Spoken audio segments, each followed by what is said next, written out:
YouTube, what's poppin', y'all? It's your boy D Hyde. Just want to welcome you guys back to the channel. Hope you guys are taking care of yourselves, you and your family. Now, today's video, I just wanted to show you guys how I do my weekly cleanup, okay? And also show you guys how I drop my fade down a little lower. Now, I did do a video in the past showing you guys how I fade the beard up here. Typically, I'll start about right here and then fade this into the bald head. But sometimes I like to play around and drop this line down a little bit lower. And again, I'll be showing you guys how I do that in this video. So with that being said, fellas, let's get straight into this cut. Now, one quick tip that I can give you guys is whenever I'm trimming my beard, I like to either wet my beard. You know, it just makes the picking process a little easier. It's a lot harder to pick the beard, especially if you've been out. Like I was running around this morning, went to wash the car and all that. Came back, the beard was dry. So I have to, wake the beard up again. And by wetting the beard, it just makes the picking process a lot easier. Number two, what you can do, and this can probably help too if you're using a lot of products, using a lot of butters, balms, or just a lot of oil. What that can possibly do is just cause your beard to shrink a little bit more. So as you're picking, especially when your beard, gets some size, when you're picking, it's not gonna be full. It's not gonna be full and even. You're gonna have some areas in your beard where it's still kind of tight and curly from the products. So again, you can wet the beard or you can lightly shampoo it. And that helps to just give your beard the most volume that you can get when it comes to picking it out. But I'm gonna show you guys exactly how I do this. And as I pick the beard, I also kind of dry it up a little bit and just continue picking it out until I get most of the water out of my beard. And then from here, after I picked out the beard a little bit, it's not fully picked out yet, but I want to dry up some of this water. I'm just gonna go ahead and take a t-shirt and just squeeze a lot of that water up out of my beard, and just to get as much water as I can out the beard, because water actually causes the beard to curl too. But again, by doing this, it really helps to give your beard as much volume as possible. All right, so with everything picked out, now I can go ahead and kind of start knocking off some of this bulk off the side and really start shaping my beard. So that's the reason why I like doing this process, is because you want to get the beard poofed out as much as possible. That way you get a nice even cut, okay? Especially if you have a curly beard like mine, you don't want to start trimming your beard and you have some areas that's curled and tight, and you actually, trimming your beard, but you're not trimming it even. So now the next step for me is to go ahead and start knocking off a little bit off the sides. So what I want to do is I just want to shape my beard. This is how I actually get the shape that I have. I knock off a little bit off the sides, and I just kind of, angle this area into my chin part. And then if I have some really long stragglers down here, I'll clean this up also. And maybe just a little bit off the chin area. And this is what I pretty much do to keep my beard looking tight and right. All right, so with that, what I'm gonna do is I'm gonna take my Andis Speedmaster tools, no guard closed, and I'm just gonna guide this and start knocking off a little bit of here, okay? Now I can come in at this angle.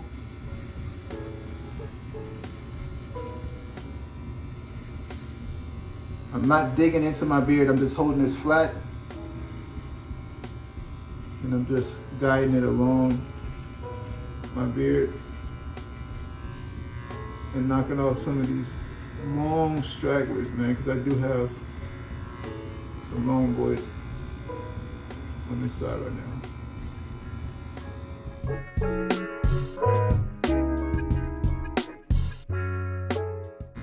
The same thing from right here.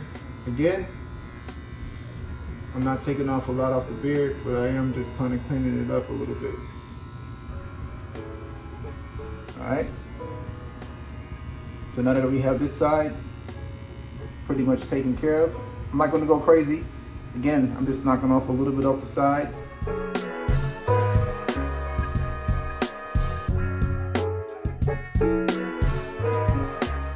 So this is how it came out.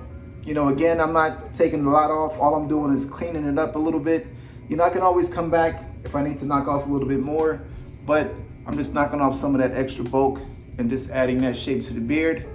and also knocking off a lot of those little long flyaways that we get when you start growing your beard out a little bigger, okay? All right, so now the next step is gonna be clean all this up, you know, just follow my old line down here with the liners, hit the cheek line, and then go ahead and fade this bad boy. Now, when I come in and do this, I like to clean off any little bulk that's like growing over the line. Okay, so when I come in, I can come in from here and knock that off, right?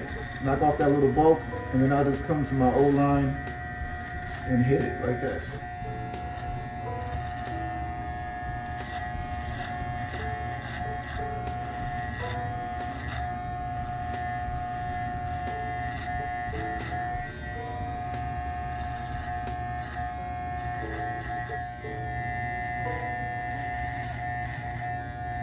And then you can do the same for up under the neck. You see how I have these little long stragglers right here?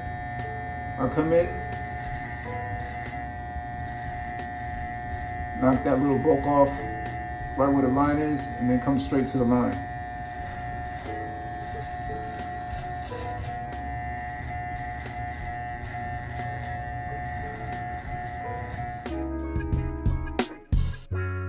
All right, so as you guys can see, everything came out clean. You know, again, knocking off some of that bulk that's down here right where the line is really helps to give it more of a nice sharp look. So with that, the next thing I'm gonna do is go ahead and hit the cheek line, the stash, and then fade this into the bald head. And we done. Right now, let's go ahead and hit this cheek line. Now for me personally, man, I like my cheek line to try to stay as high as possible. You know, not super high, but just high enough to where it gives my beard a nice full look. Now, when it comes to hitting this cheek line, and what I typically do, man, is I try to stay right in this area. Okay, you see how the mustache comes down? I like my cheek line to start from here, go straight back, and then have that little curve. Now, the biggest problem that I have is keeping this curve or keeping my cheek line this high. Okay, I know for a lot of you guys that follow me, man, you guys seen I drop plenty of videos when it comes to, you know, problems with the cheek line, how to raise the cheek line, how to blend the cheek line, because this is the biggest problem I think a lot of us face when it comes to the cheek line, especially when you have a lot of growth like I have. You don't have a natural cheek line where you can just barely touch it and it looks nice. I get so much growth up here that I have to actually create my cheek line. You know, I have that build the cheek line. So, you know, it's a struggle sometimes, you know, constantly having to keep this shape, you know, because again, I don't have a natural cheek line. So I have to constantly just shape it and angle it and just have it look right. All right, so that's one of my biggest struggles. But again, when it comes to my cheek line, I like to keep it right about in this area. Again, in this area is pretty weak for me, but just keeping it as high as, let's say, this area where the mustache is, and going back and then creating that little curve right here to where the curve is not pushed in too much or it's not pushed up too high, but just again in that sweet spot. That's what I try to achieve whenever I'm doing my cheek line. All right, so let me go ahead and see if I can achieve that for you guys right now. All I'm gonna do is start right about here, you know.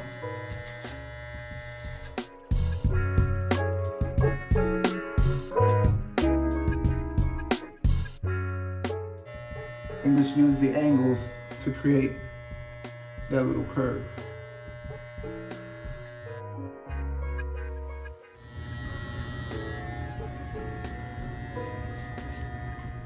All right, again, fellas, I'm not trying to do anything super crazy. I'm not coming in with a straight razor, which I can, but I am allowing this area to kind of grow back a little bit too, because I did drop this down a little bit too much. So I'm just raising it up a tiny little bit, and that's why it looks the way it looks, because the hairs are coming in. So I know that this line is pretty much as straight as possible, but as it starts to, you know, darken up and the hairs start to grow a little bit more, it's gonna kind of blend in, cover up these little gaps that you see right here in this area, okay? But other than that, this looks good enough for me. You know, I'm not messing with it no more. The line looks nice and sharp, and I'm good with that, okay? So let me go ahead and hit this side, and then I'm gonna hit the stash.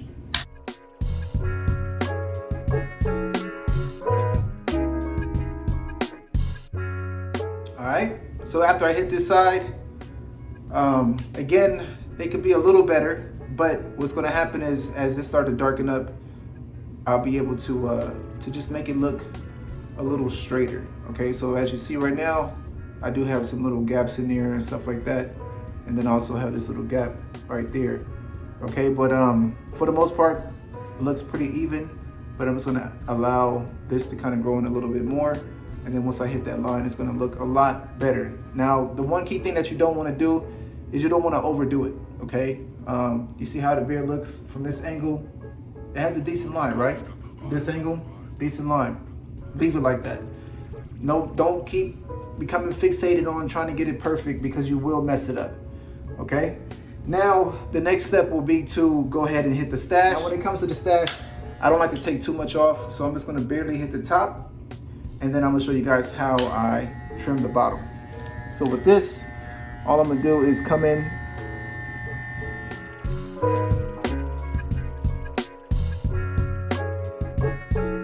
because my stash doesn't grow too big and wild. I can afford to just clean up the top area and just have it look a little more neat up here, okay? So I'm just knocking off some of that little growth that's been growing up here, and that's pretty much all I'm doing at the top. I'm not trying to give it like a super sharp line and do all the extra stuff.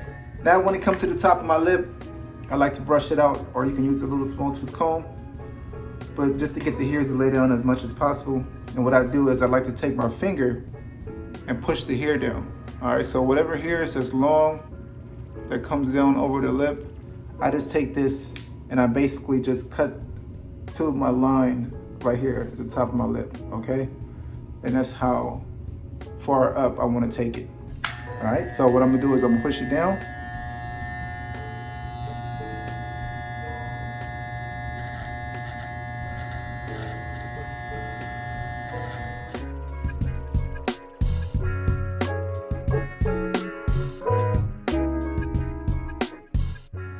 All right. And then sometimes I like to come in here, because I do have long hairs that kind of grow over this area. I'll comb this down or brush it down. And then I'll take the liners like this at an angle and just kind of go up a little bit. And the same thing here. I'm not digging into this area at all. All I'm doing is cleaning up some of those long hairs that's growing over this area, all right? And then I can clean up a little bit of the stragglers up in here. I'm not doing no sharp line up in here. Okay? So as you guys can see, it still has more of a natural look. You know, just a little bit more clean, sharp looking. You know, again, this part doesn't look as good, but it definitely will catch up over time. And it'll be a little bit more full like that side, all right? But other than that, that's how I do the stash. All right, now last but not least, let's get into this fade. So I already went ahead and shaved the head down a little bit with the liners. Created my little guideline right there for now. But now I'm gonna go ahead and drop this down a little bit lower, okay? So all I'm gonna do is take this and I'm gonna come to about right there. So like in the middle of my ear. Right? Clean all this up. I can do the same over here. If your beard is already low on the side like mine is, it's a lot quicker to do this fade. You really don't need a lot. And I'm gonna show you guys really quick on how I treat this. So now that we got that knocked down, what I'm gonna do is I'm gonna go ahead and take my Speedmaster 2s closed and then come down a little bit lower, like 1/4 of an inch.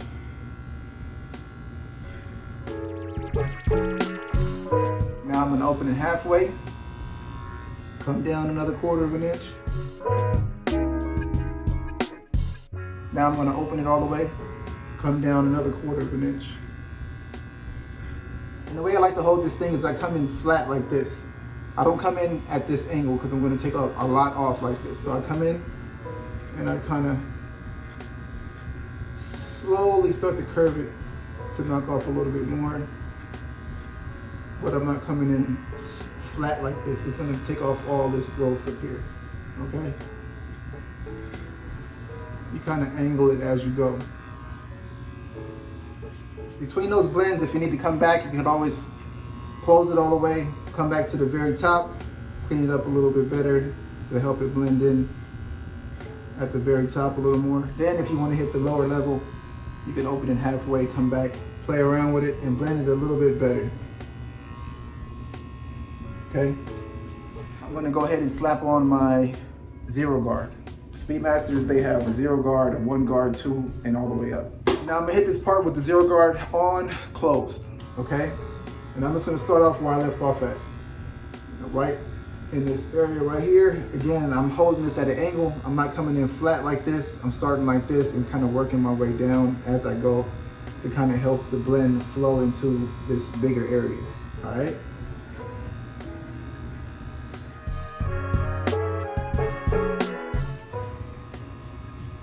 Brush it to see where you at.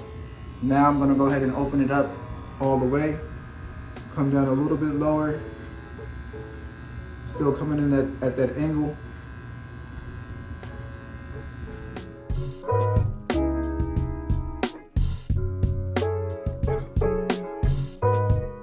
And once it starts to look right to you, man, you can pretty much stop. Like I can keep going, I can put a number 2 on here, or number 1 actually, number 2, number 3, and work my way down. But you know, this is typically what I do when I do my blend.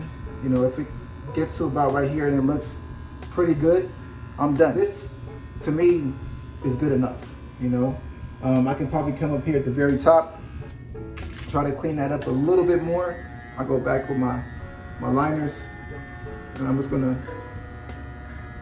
hit the very top and barely kind of touch it, like I'm kind of floating it to knock off a little bit more here, so it doesn't look like a solid line right there. And I can come back with this closed and play with this area just a little bit more. Okay, in and out, not trying to do too much, you know. I just want the beard to look nice and neat without doing a whole bunch of extra stuff to it. And again, you know, if you have to go back, just remember where you left off at, you know, what levels you had it on when it came to being closed, opened in the middle with the zero guard. Just know where you left off at, and you can always go back and kind of blend those areas a little better. And you know, just try to do the best you can, you know. For me, I've been doing this for a number of years, and I kind of got really comfortable with doing it myself. That's why I created this channel, to help you guys learn how to do it yourself. But at the same time, man, it does take time, and you don't want to overdo things, you know. And if it looks pretty good, it looks passable, just leave it alone. Because a lot of times what happens is, and I'm a victim of this, I get obsessed with trying to make it look super, super perfect. If this area is a little too dark, I want to blend it to where the blend looks perfect. Then I end up dropping this area down, then I got to drop the whole thing down. Next thing you know, I take off all this growth right here, just trying to make everything look even. And that happens to me a lot, all right? But I've definitely learned my lesson over time. And again, if it looks pretty decent, passable, leave it alone. You always have next week to try to perfect it again, okay? Now I'm gonna go ahead and finish up, hit this side, give my head a full shave with the razor, and that's it, man. But listen, if you guys enjoyed this video, make sure you guys hit me with that thumbs up. Again, practice makes perfect. I hope the video was helpful. I hope the video was useful, man, when it comes to you guys doing it yourself, you know, especially during these times. Again, fellas, listen, like always, you guys take care of yourselves, take care of your family, stay safe, stay blessed. It's your boy D Hyde, and I will see you guys in the next video. All right, peace out.